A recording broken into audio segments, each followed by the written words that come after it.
So today's lesson is John chapter 7. This is kind of a long chapter, 53 verses.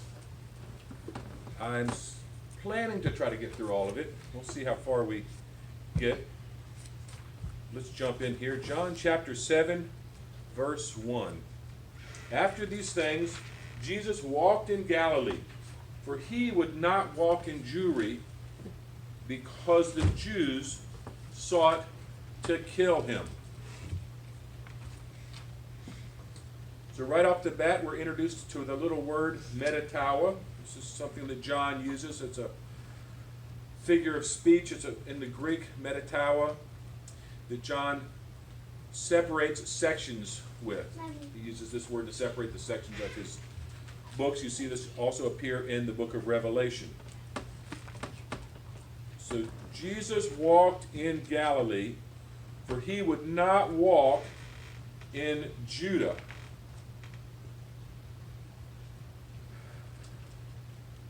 The Jews sought to kill Jesus. This was a kind of an open secret that they were out to get Jesus. And Jesus, the Son of God, purposefully stayed away from Jerusalem and Judea. He didn't want to expose himself unnecessarily to the events that might unfold around him. And this is significant for us. Jesus didn't tempt God, and we shouldn't tempt God either. We shouldn't expose ourselves unnecessarily to things. And we see that Jesus is going to expose himself, but it's going to be very purposeful. We'll see that as this chapter unfolds. Verse 2, now the Feast of Tabernacles was at hand. His brothers therefore said unto him, depart hence, and go into Judea, that thy disciples also may see the works that thou doest. For there is no man that doeth anything in secret, and he himself seeketh to be known openly. If thou would do these things, show thyself to the world. Verse 5, for neither did his brethren believe in him.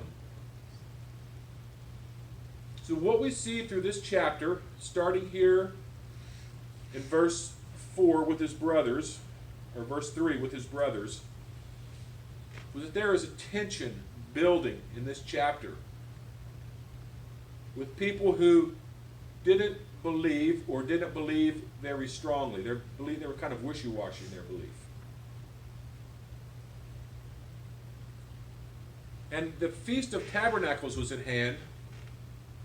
So this feast was one of the 3 times per year that the Jewish were required to present themselves at the temple. So it was expected that Jesus would go to the temple. He would go from Galilee down to move south, but they call it going up because Jerusalem's at the top of a hill. So he would go up to Jerusalem for this Feast of Tabernacles. And so his brothers sought to counsel him. They didn't think he was doing it right. His brothers were giving him unsolicited advice. Have you ever given God unsolicited advice? Have you ever told God, you should do it like this? Don't do it like that. That's what's happening here. His brothers had this idea in mind that Jesus should go down to Jerusalem where all the major events were happening, where the center of power was, and go down there and take over the place, show these miracles, take control, be large and in charge, as it were.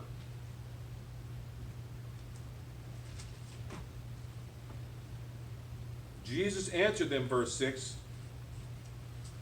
my time is not yet come, but your time is always ready. And then Jesus gives this explanation of why he can't go down to Jerusalem yet. It's a very sobering explanation. Verse 7, the world cannot hate you, but me it hateth, because I testify of it, that the works thereof are evil. Jesus says to his brothers, verse 8, go ye up unto the feast. I go not up yet unto this feast, for my time is not yet fully come. So here we see this tension between Jesus and the world. And Jesus uses very strong language to describe this tension. Jesus says that the world hates him. It does not hate his brothers, but it hates him. The world hates Jesus. And if Jesus would come today and say the same things that he said 2,000 years ago, the world would hate him. The world still hates him.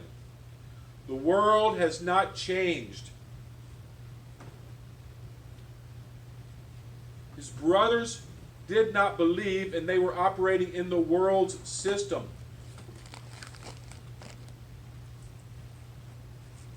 And Jesus said, you can operate in the world system all day long.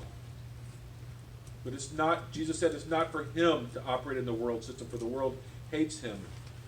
His brothers would eventually come to believe in Jesus after the resurrection, but as of now, they did not.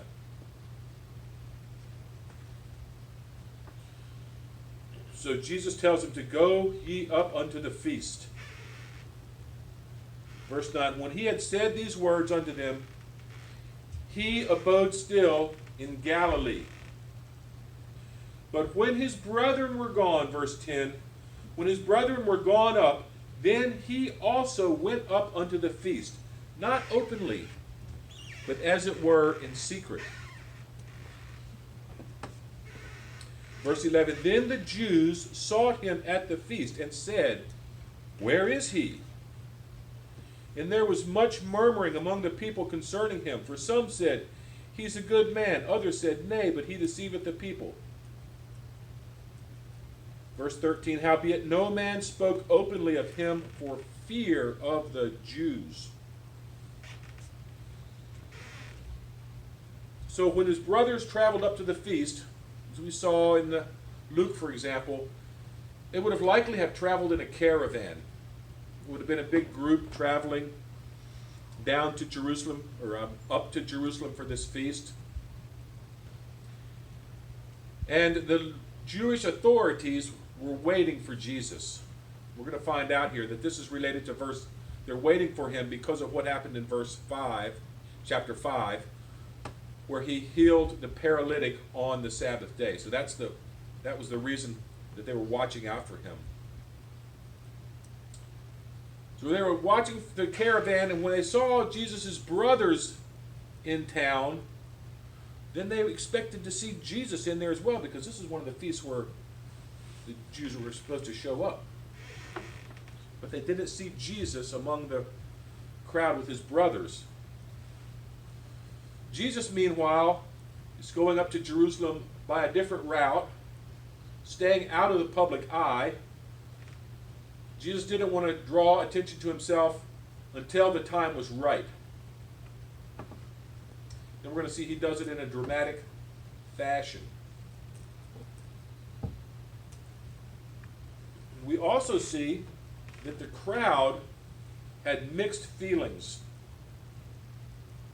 Verse 12, there's much murmuring among the people concerning him. And they couldn't make up their mind about him. But one thing that they could make up their mind about was that they had fear of the Jews, verse 13. No man spoke openly of him for the fear of the Jews. So whether they would wanted to believe in Jesus or not, they all knew that they didn't want the authorities coming asking them some uncomfortable questions. So whatever faith they had was weak at best. They were more scared of the Jews, of the authorities, than they were of following Jesus. Verse 14, now about the midst of the feast, Jesus went up into the temple and taught. Verse 15, and the Jews marveled, saying, how knoweth this man letters, having never learned? So the Jews recognized Jesus' authority, the authoritative way he taught the scriptures. Historians tell us there were 30 or so rabbinical schools in Jerusalem at this time, where the different leaders and teachers of the sects brought their students, or students would gather and they would teach them. And of course, the leaders knew these schools. They were familiar with the different doctrine and so on. And Jesus spoke authoritatively, and they recognized that. They were astonished. In today's lingo, they might say something like, they were blown away by what Jesus had to say. Jesus taught with such authority. Verse 16, and Jesus answered them and said, my doctrine is not mine, but his that sent me. And then we have this amazing verse, verse 17. If any man will do his will, he shall know of the doctrine, whether it be of God or whether I speak of myself. So here's one of these promises. The scripture's filled with these promises. And this promise says that if anyone does the will of God, that they will know, they will understand, their ear will be tuned, and they will be able to recognize whether what they hear is a true doctrine. Any man do his will. So it's open to anybody, but it's conditional. It starts with the word if. And to receive this promise, you have to do the will of God. Do the will of the Father. Verse 18. He that speaketh of himself seeketh his own glory. But he that seeketh the glory that sent him, the same is true, and no unrighteousness is in him. So this is a kind of a slam against the authorities, against these teachers that were presuming to teach the will of God, the law of God. That some of them, possibly all of them, were speaking for their own glory. They were using the scriptures, their position of authority, to seek and to fulfill and to find their own glory.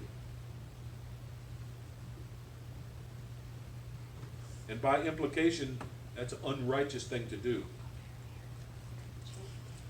And then Jesus puts this zinger on the end of it, verse 19. Did not Moses give you the law? And yet none of you keepeth the law. Why go ye about to kill me? These leaders thought they were so zealous for the law. They thought they were above the law. They thought the law didn't apply to them. And they were clearly in violation of the law because they were meditating murder against Jesus. And Jesus calls them out on it.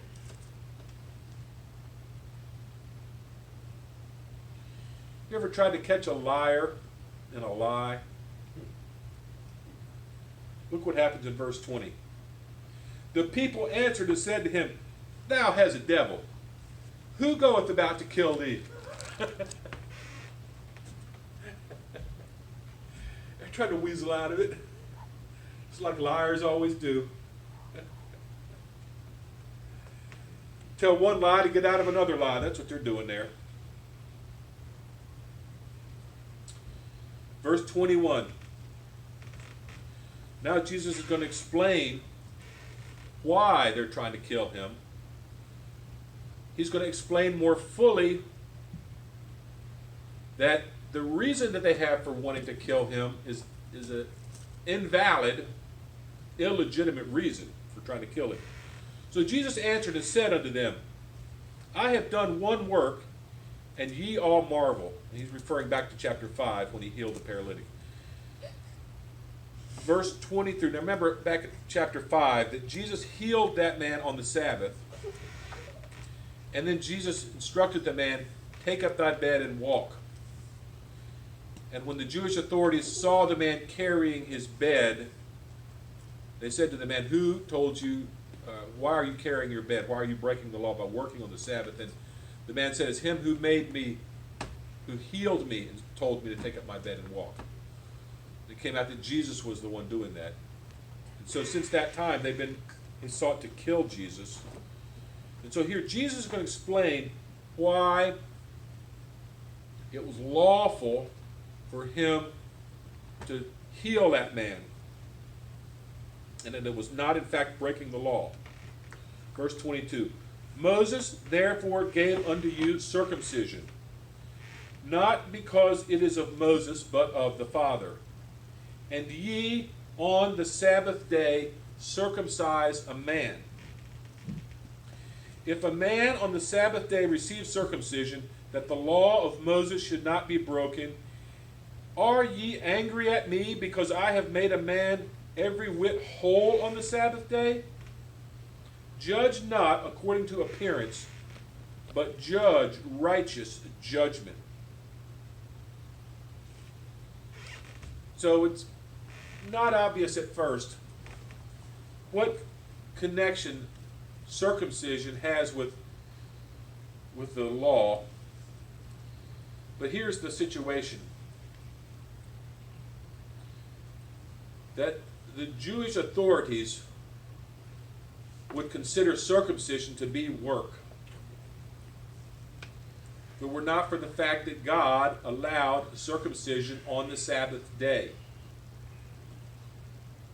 So in essence, there was a conflict between the Sabbath day and circumcision. Now, it was an apparent conflict.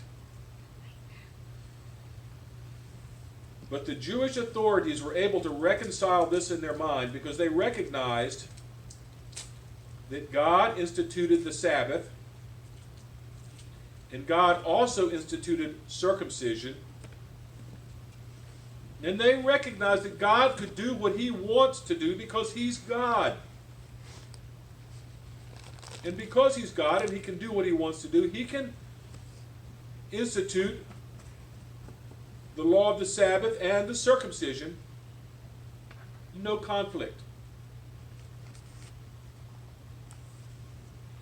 And so Jesus says to the authorities that if you can circumcise, if you can remove on the Sabbath, no conflict, and you recognize that there's no conflict, how is it that you have trouble when he adds and makes a man whole on the Sabbath. That was Jesus' point. That Jesus made a man whole. What he's really saying is that he is God. Jesus is really saying that he is God. He is doing the will of the Father. And then he tells the authorities, judge not according to appearances. They were just looking at the appearances, the outside of the thing. But judge righteous judgment. Verse 25. Then said some of them in Jerusalem, is not this he whom they seek to kill? But lo, he speaketh boldly, and they say nothing to him. Do the rulers know indeed that this is the very Christ?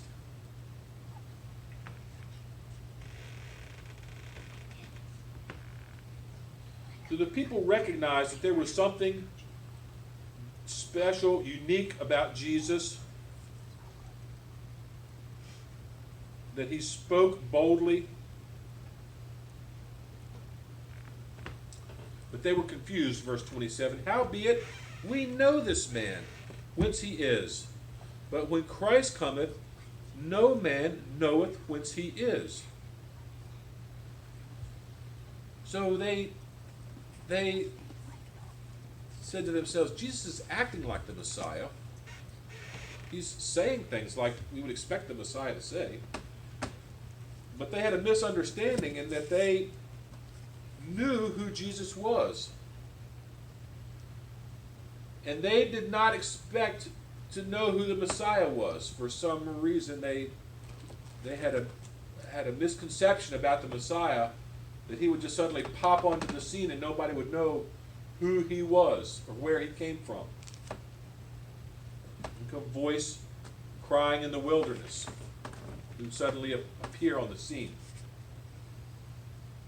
But Jesus did not fit their preconceived ideas. That's the point. They had a misunderstanding about Jesus, and this misunderstanding was preconceived ideas got in their way of understanding. So Jesus addresses the crowd. Verse 28, then cried Jesus in the temple as he taught, saying, ye both know me, and ye know whence I am. And I am not come of myself, but he that sent me is true. Then he puts this, whom ye know not. Verse 29, but I know him, for I am from him, and he hath sent me. Wow. So Jesus is addressing this crowd. He's not mincing words. He says to this crowd, you don't know God. You don't know God. And that upset the crowd. That upset the authorities. People are in uproar here. And what happened when they got in this uproar? Verse 30, then they sought to take him. No man laid hands on him, because his hour was not yet come. So he got them worked up with this statement, talking about God whom ye know not.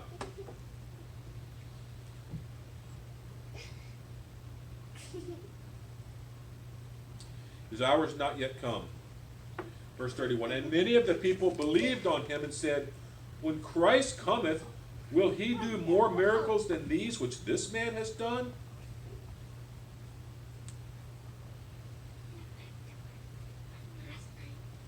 So they still didn't recognize him as Christ. The Pharisees heard the people murmuring such things concerning him, and the Pharisees and the chief priests sent officers to take him.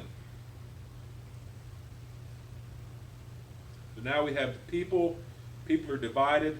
Some believe Some don't believe. The priests are upset.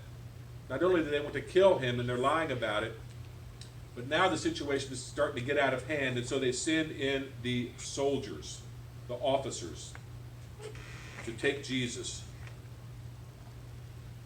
Verse 33, and then Jesus says to them, yet a little while am I with you, and then I go unto him that sent me. And ye shall seek me, and shall not find me. And where I am, thither ye cannot come. This is another one of these enigmatical statements. Jesus makes it, confuses the crowd, confuses the authorities, the guards sent to take him. And Jesus has said such things in the past. Remember, he said to them at one point, destroy this temple and I'll rebuild it in 3 days. Remember when he said to Nicodemus, you must be born again? Nicodemus didn't understand what being born again was. Remember when Jesus was at the well, Sychar, he spoke to the woman about living water. And she said she wanted to drink of the living water. She didn't know how he was going to get the living water. The well was deep. But he was speaking of himself. And so here we have again Jesus saying something about himself that the authorities, the people around him did not understand.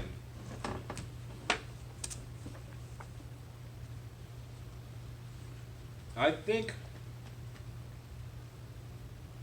what Jesus is saying here is that heaven is near us. From this verse and others like it, that heaven is nearby.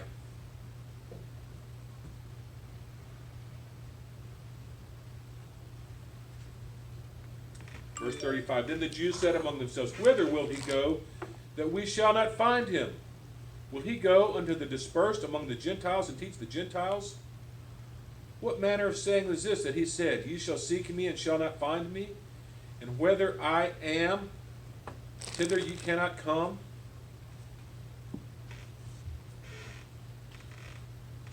So we had this confusion, this swirl of confusion, this morass of confusion. And remember, we're at in the Feast of Tabernacles here. I'm looking at my clock. I'm only halfway through this. We're right up here at the climactic point. The time's already done. I'm going to pick this up next week. Return for the rest of chapter 7.